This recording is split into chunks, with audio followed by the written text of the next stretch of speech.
जो लोग हिंदुत्व की बात करते हैं, अरे बड़ी विराट दृष्टि चाहिए हिंदुत्व को समझने के लिए। हिंदू धर्म वो है जिसने सबसे पहले नक्षत्रों को संज्ञा दी।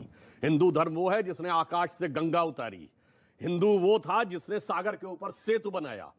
हिंदू वो था जिसने दुनिया में हर व्यक्ति को अंधकार के उस भंवर से निकाला जिसे मैं नहीं कह रहा हूं, जर्मनी के विद्वान आर्थर शोपेनहावर ने कहा कि यदि विश्व का सर्वाधिक विकसित मस्तिष्क देखना है तो भारतीय आकाश के नीचे आना पड़ेगा, उपनिषदों को पढ़ना पड़ेगा। और इस देश में मुसलमानों की जो आबादी है और हिंदू की जो आबादी है वो 80 और 20% के करीब 14% मुसलमान है और 80% जो है हिंदू आबादी है। 2.5% सरकारी नौकरी में, 2.5% IAS और IPS में, 1% आर्मी में, जितने भी आप लिख लीजिए 2 से 2.5% से ज्यादा प्रतिनिधित्व नहीं है। आप बताइए ना कि इस देश में पिछले 70 सालों से अगर हिंदुत्व की अपेक्षा हुई है या उपेक्षा हुई है तो फिर कैसे यहां से अभी तक मुसलमान सिर्फ 2.5% इन चीजों का लाभ ले रहा है? तो मैं कहता हूं सबसे पहले शोएब जमाई जी ने बिल्कुल सही कहा कि 2.5% इनको नौकरियां मिली हैं। आपको इस बात का जवाब उस पार्टी से जरूर मांगना सही चाहिए जिसको 58 साल वोट देते रहे। भाई 58 साल तो वही रहे ना।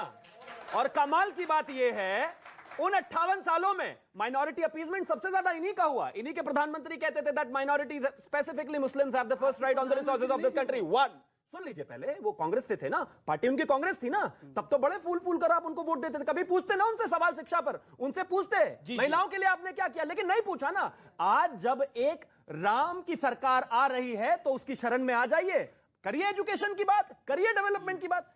जिनको अभी भारत सरकार ने, हमारे माननीय सुधांशु त्रिवेदी जी ने पद्मश्री का पुरस्कार दिया है, उन्होंने ये कहा है कि देश 2014 के बाद आजाद हुआ है। अंसार आजाद साहब ने बड़ी अच्छी बात कही कि 2014 के बाद ये बात आई है कि इस देश में बड़ा हिंदू कौन। सर मैंने नहीं कही ये बात, जिनको आपने पद्मश्री दिया आपकी बात से मैं सहमत हूं, आपकी बात से मैं सहमत हूं। कारण क्या है ना, 2014 से पहले तो हिंदू की कोई बिसात ही नहीं थी। नहीं सर, सारी बात यह थी कि बड़ा मुसलमान कौन। अब बाबा साहब अम्बेडकर के संविधान में कोई सेकुलर शब्द नहीं था।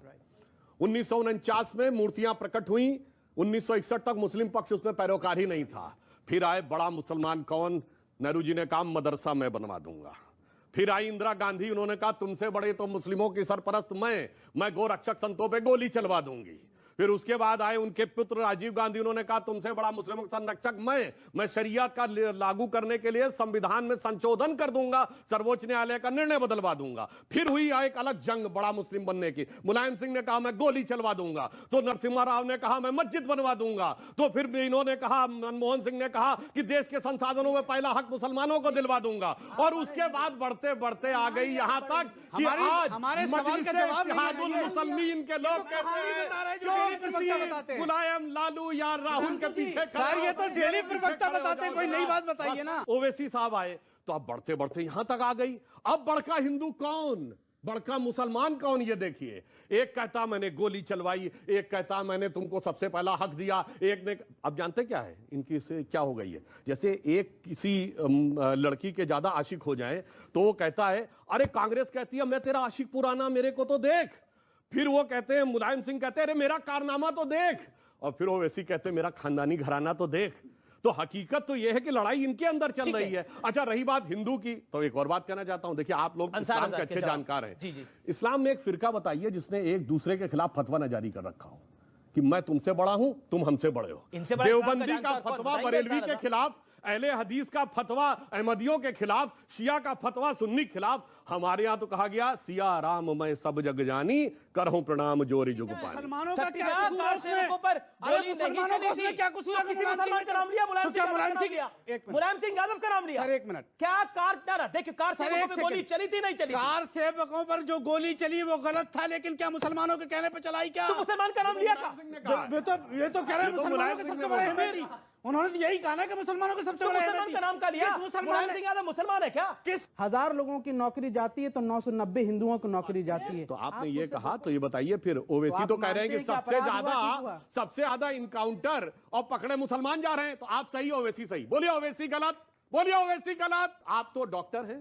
हाँ जी बिल्कुल। ठीक है, ऑन्कोलॉजिस्ट हैं जी है। ये बताइए कोरोना की वैक्सीन के लिए दुनिया मारामारी थी, ठीक है। कोरोना की वैक्सीन यहां किसने मारी? आधार पूना वाला। क्या है? माइनॉरिटी।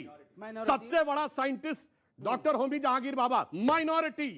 सबसे पहला इंडस्ट्रियलिस्ट टाटा माइनॉरिटी। अब जानते क्या होता है इनके सामने समस्या क्या है? अब मैं कह रहा हूं जाके कोई चेक कर ले। ये कहते हैं आज 2.5% मुस्लिम क्यों रह गए? 1931 की सेंसस देखिए, देश की जो वो थी रेट ऑफ लिटरेसी वो थी 8%, उत्तर प्रदेश में थी 7%। वो जातिगत है इसलिए मैं बोल रहा हूं 31 में। हिंदू समाज में सबसे पढ़ी लिखी जाति मानी जाती थी ब्राह्मण, उसकी 15%, राजपूतों की 13% और सैयद मुसलमान 24%। किसने लाके 24% से 2% पे लाके खड़ा किया? आप दुनिया में पेरिस से लेके, बर्लिन से लेके, पाकिस्तान से लेके, अफगानिस्तान से लेके, इस्लामाबाद से लेके और दिल्ली तक इतना नाराए तकबीर अल्लाह अकबर बोल के ही बम फोड़े गए, जय श्री राम बोलकर किसी ने नहीं फोड़ा। यहाँ क्या हुआ? आज भी इस देश के हिंदू के साथ भारतीय जनता पार्टी ही खड़ी है और ये इस देश के हिंदू को समझ लेना चाहिए कि जब जब हिंदू बटेगा तब तब कटेगा। ये जो टेम्परेरी हिंदू है ना, मैं बता रहा हूं कि 2014 में अपर्णा यादव की रैली, अपनी बहू की रैली में जाकर क्या कहा कि मैंने आपके लिए, यानी कि मुसलमानों के लिए, आपके लिए कार सेवकों को, हिंदुओं को मरवा तक दिया, गोलियां तक मरवा दी। मैं और क्या कर सकता था? और इससे ज्यादा क्या चाहिए भाई? हमारे देश के नेता बोले भी और हम उसको यहाँ टीवी पे खड़े होकर भी ना बोले। क्यों ना बोले? हम बोलेंगे ये फर्जी हिंदू है। एक मिनट, इन्होंने पहले कहा जहां कटेगा। काबुल में 1/3 हिंदू सिख था, सिर्फ 50-60 साल नहीं कही ये बात। एक मिनट, इन्होंने कही, मैं उसका जवाब दे रहा हूं। आपको क्यों बुरा लगा और क्यों आप फिर देखिए डिस्टर्बेंस? मैं बड़ी इज्जत करता हूं आपकी सर, और आपके एक एक लफ्ज को गौर से सुनता हूं। अभी एक एक लफ्ज आप सुन लीजिए फिर आपको। उसके बाद खत्म हो गया 50-60 साल में? नहीं कटा क्या?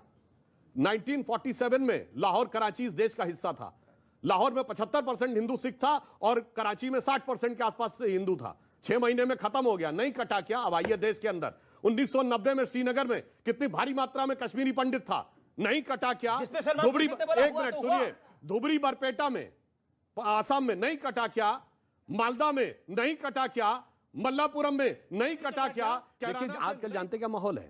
अगर कोई भीड़ हो, किसी पब्लिक गैदरिंग हो, वहां कोई टीका विका लगाए हुए हिंदू पुजारी जैसा व्यक्ति जाकर खड़े होकर बोले बम बम, तो पब्लिक कहेगी भोले, और एक मौलवी जाके बोल दे बम, और देखिए क्या भगदड़ मचती है वहां पे। तो आधा दूसरी बात मैं कहना चाहता हूं, इन्होंने कहा बोलेगा क्यों भाई? थोड़ा आधा बोलेगा क्यों? ओ बोलिएगा, अरे बम बम बोल दे तब तो फिर पता नहीं कितनी देर भागेंगे लोग वहां। अब दूसरी बात कहता हूं, इन्होंने जय श्री राम को लेकर बात कही, मुझे घोर आपत्ति है, मगर जो हमारे कई दर्शकों ने अल्लाह अकबर की बात कही, उसको नाराए तकबीर कहते हैं। अरे साहब, अल्लाह अकबर कह के लोगों को मारा वो नहीं है।